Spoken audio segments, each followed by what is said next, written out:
So yeah. One thing I saw today, or not today, but I saw it a few weeks ago.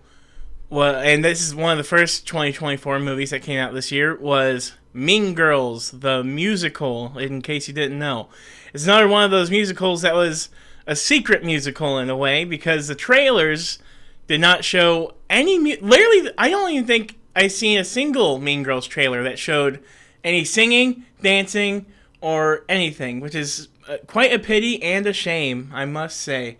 Uh, so at first, when I saw the trailer, I thought the Mean Girls, this new Mean Girls musical movie, was just a remake, and right off the bat, I was like, "Don't do that! Don't just remake Mean Girls." Uh, but no, it's actually an adaptation of the Broadway musical, which I think definitely does help this movie. Uh, Now, I have not seen the original Mean Girls in quite some time, but and my mom, I told my mom this. I was like, "You stinking watched that movie a bunch when I was a kid." She did. Like, why would I watch it? I was a young boy. Maybe I don't know, but I remember seeing it on TV a lot when I was younger, and all the it is an iconic movie, the first Mean Girls, way back in I think 2004. And it's really, really, really messed up in my brain to think that that was 20 years ago. Oh my gosh. What's really messed up to me is also it's like 2005. I remember 2005. You know what's 20 years before 2005? Wait, 10 years, 95?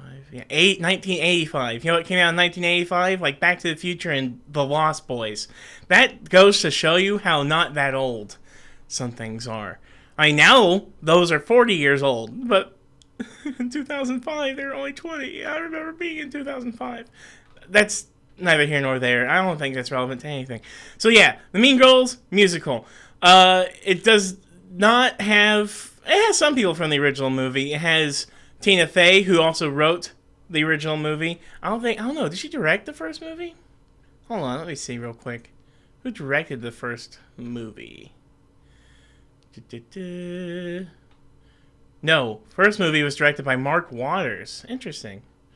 Who did Mark Waters direct? A bunch of stuff. That's cool. He did Freaky Friday. So he helped on the Lindsay Lohan train. He also did the Spiderwick Chronicles. I like the Spiderwick Chronicles, the movie back then.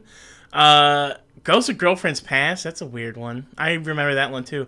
Mr. Poppins Penguins. Didn't watch it. Vampire Academy. Didn't watch it. He directed Bad Santa 2. Did he direct Bad Santa 1? Nope. Magic Camp. He's All That. Oh, he directed He's All That. I hadn't seen He's All That, but I know it has the guy from Cobra Kai. I like Cobra Kai, so that's cool. Mark Waters, iconic director-ish, kinda. He made big movies in all these years. And he directed the first Mean Girls. Who directed the new Mean Girls, though? Who directed Mean Girls, the musical? Samantha Jane and Arturo Perez Jr.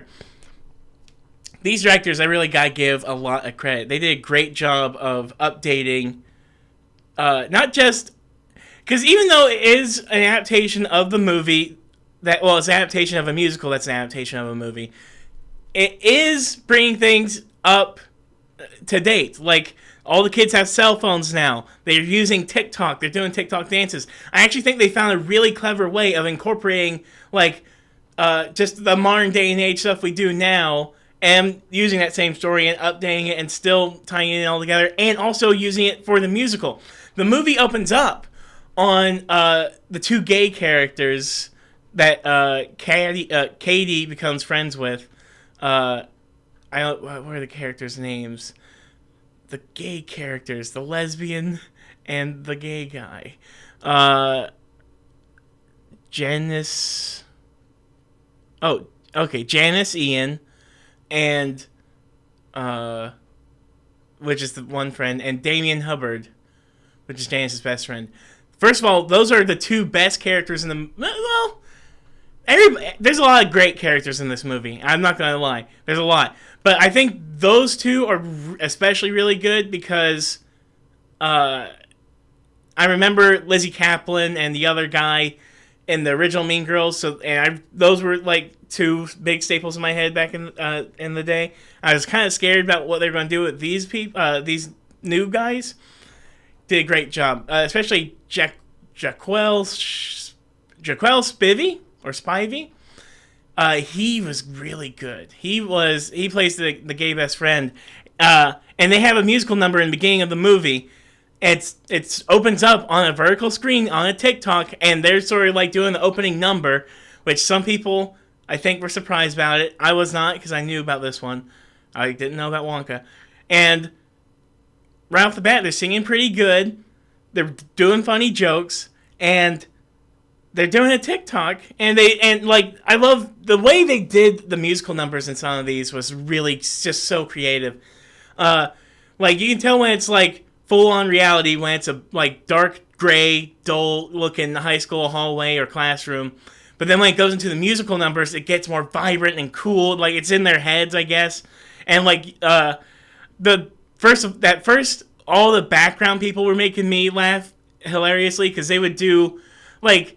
They found clever ways of having them be both kind of like the background stagehands in like a Broadway musical, while also being like just normal students in a classroom and trying to incorporate, the class drama that goes on in the high schools, which is really interesting.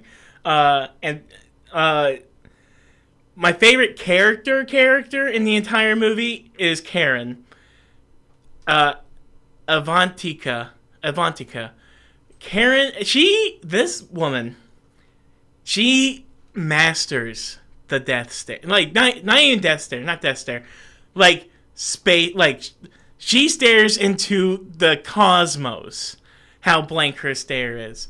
She's, like, Karen's kind of like the airhead dumb friend of the Regina George little group, the plastic group. And not only does she have, like, a crazy, like, she does, just with that stare, she really gets a lot out of it, like so many jokes out of it. But also her little song in the house during the Halloween scene, that was so cool. It was so cool. And like I said, they transitioned from like her TikTok into the house and all this stuff. It was so neat. So neat. And it's just really cool. They really made a meal with especially all the musical numbers. I did want to mention, alright, so Renee Rapp. People really mentioned her as the Regina George in this version. I was scared, because I was like, well, Regina George is the most iconic person from the first Mean Girls movie. It probably made Rachel McAdams' career back then. So to really try and do this is a tall task.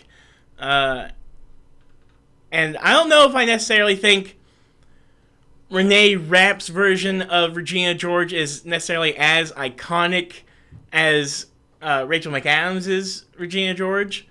I think it's just a different time.